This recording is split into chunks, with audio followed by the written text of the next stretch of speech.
So we all decided to interview because we all have an interest in psychology. Okay. And so our first question would be, what university did you attend and how did it help prepare you for your career? Undergrad, I attended Cal State LA, and I majored in liberal studies.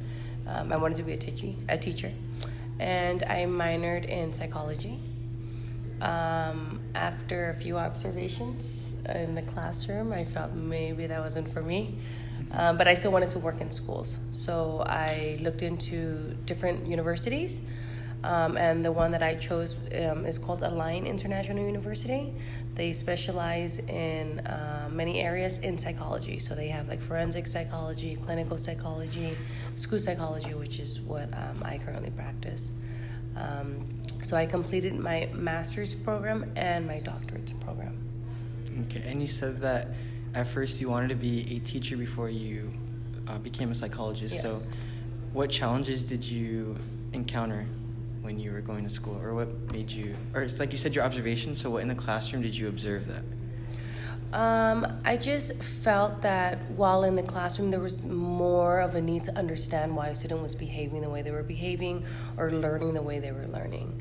I understand it's very important, and it is extremely important, the work of a teacher. However, I wanted to dig further into that and understand that relationship when it comes to the brain and the behaviors and the understanding of how it all comes together. So what in the classroom do you think is the biggest problem with behavior? The biggest problem with behavior? Or concern? My concerns with behavior, you mean? With students. Like in the classroom? Oftentimes, what I do find most challenging is there seems to be a lack of consistency in the home and in the school, and structure. So if a child's not used to something like following rules, times, just that order, it's going to be really challenging for him or her in the school. And if there's no follow through at home, you will see that discrepancy, which as a result leads to who is identified as a behavioral concern or a behavioral student. But the underlining message of that would be, just continue working with that student and instilling those skill sets. Just a lot of consistency will help. Okay, so my question for you is, what skills have helped you with your career and how? What skills? Planning and organization. If you're a great planner and you're organized, this is going to help you. If you're not, you might look like one of my colleagues who's just, but it still works for her. But I do recommend you to be highly organized. Like everything, you can color code, you can folder, you can use those little tab sheets. Label maker is your best friend. Things like that. So I would say that would be like your primary skill. And then multitasking would be another one. And also if you don't have good interpersonal skills or relationships with others, you will struggle also. So those would be my main three. Have you always been a great planner or great at organizing, or did you have to work on that? No, I've always been really good at it. I think it was something natural. As I grew older and become more seasoned in this field, I've learned better ways of organizing, and I'm very proud of it too. And you just learn along the way, and I learned from my interns or my practicum students that people come in, even from students like you guys. I like to take ideas as I move forward. I have a question. Okay. Mm-hmm. What advice would you give someone who is pursuing your career? Number one, be sure that this is a career that you want to pursue. Do what Elise is doing. Come and shadow. Ask questions. See if this is the area that you will be passionate in, because I mean, you have to understand that you will be working with a lot of young adults, children, or adolescents, and you will be making an impact. And know that a lot of the times there is no instant gratification in this field. Might be several years before you see something that is achieved, and so a lot of patience as well. Thank you. My question for you is, what has your career taught you, and how did you learn that lesson? What has it taught me? Oh, it's taught me so many things. I don't even know where to begin. I mean, I've grown a lot stronger in a lot of different areas, like assessment, understanding more of the behaviors, working with my colleagues as well as the students on campus. I've also pursued additional certificates and certifications, so I have that under my belt. I am I am a diplomate with the school neuropsych. So that also gave me a better understanding of that brain behavior relationship. So every day it's a continuing learning process, and you have to be really open to that, because assessments become outdated. Standardization samples will become outdated. You have to keep up with your literature. You have to keep up with your education.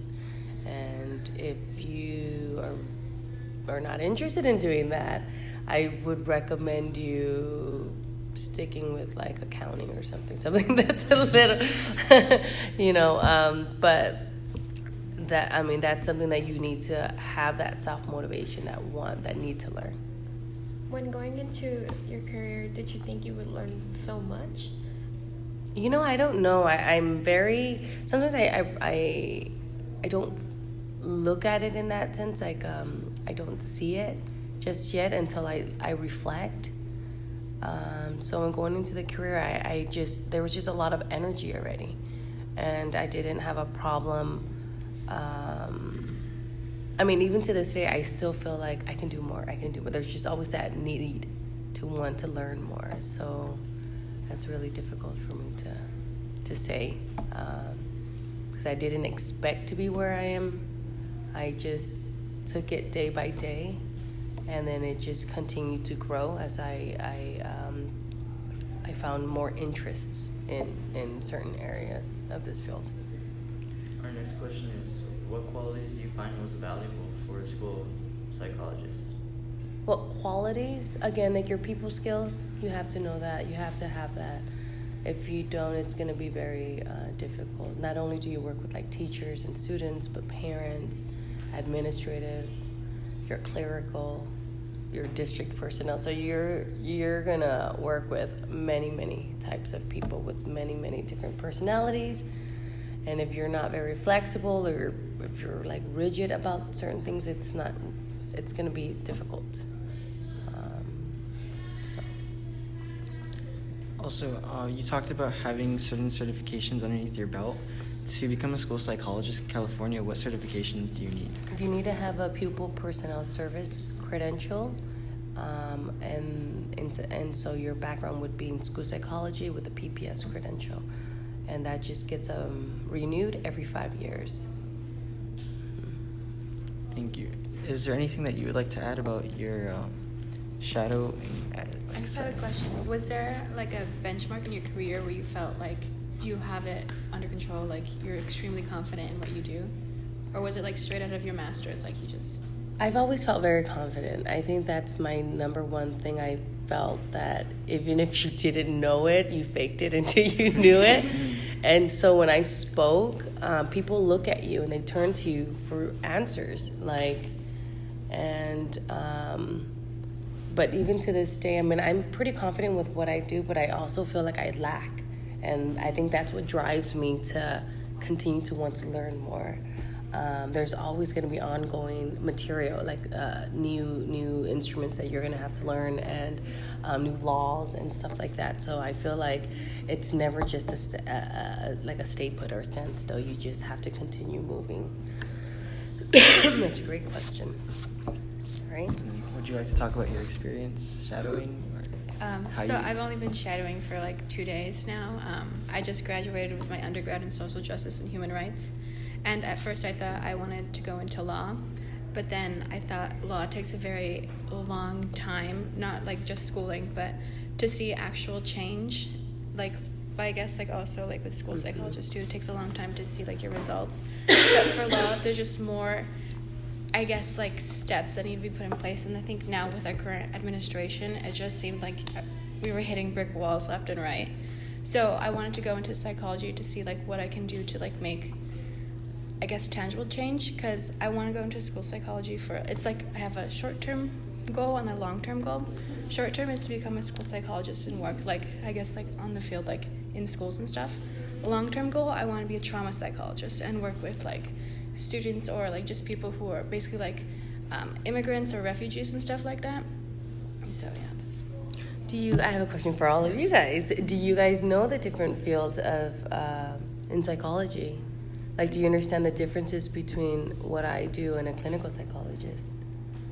A clinical psychologist works in a clinic and helps patients that go to the clinic, and then school psychologists help students with their behavior and studies on a campus.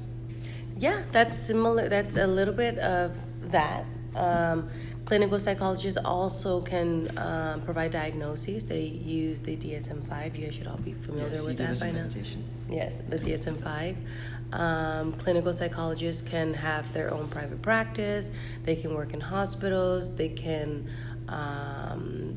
work in different therapeutic centers. School psychologists, although they don't diagnose, they make diagnostic impressions. They follow California guidelines, which is under the federal guidelines, meaning that we have our own little DSM-5, but it's not a DSM-5, that allows us to see whether or not, or make that determination as to whether or not a student does meet eligibility criteria under a certain disability. But the main difference is that we need to see that there's an adverse in education impact. So in order for students to qualify for services, there needs to be an educational impact. So we do focus a lot on that. So not only do we need to understand like behavior and processing and cognition, we need to understand how the school system works. What is being currently implemented? What does your curriculum look like? What tests you guys are using? What models? This is like a project-based type of school. Some schools are not. We have to understand how that affects the student as well. So it's really good to understand that psychology is a great field, but there's just so many different areas that you can go into. School's great because you have the school schedule. So we have like all of that time off. So that's one of the perks as well. So as a school psychologist, if you suspect a certain behavioral disorder in a student, you would refer them to a clinical psychologist? No? So let's say I see a student that there's like a behavior concern. Well, automatically, I'm not going to jump to conclusions. I'm going to ask questions. I'm going to interview people. I'm going to collect my data. I'm going to go observe if I need to. And then I'm going to ask the team members, parents, teachers, staff, to meet.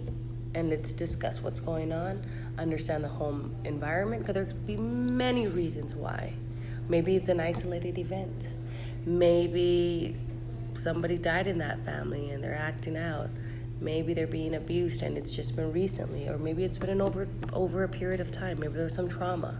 So you have to understand all of that and gather data prior before you can even go on to make recommendations or move on to like your next step.